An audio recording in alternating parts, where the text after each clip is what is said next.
Welcome to the Tech Egg. Don't get scrambled. Enjoy the video.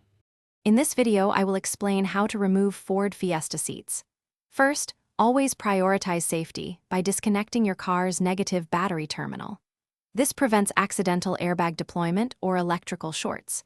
You will need a socket wrench, an extension, and the correct size sockets, typically a 15mm or 18mm, to unbolt the 4 mounting bolts for each front seat. These are usually found at the corners of the seat rails.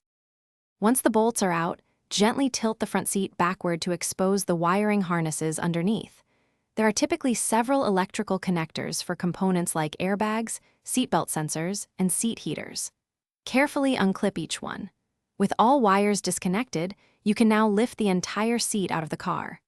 Remember, these seats can be quite heavy, so it is wise to have a second person assist you with removal. Moving to the rear, removing the bench seat is usually simpler.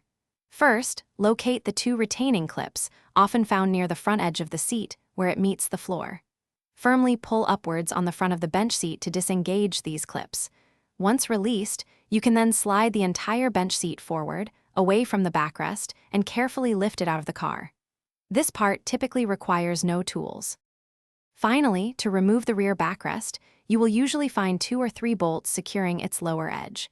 These are often accessible once the bench seat is removed.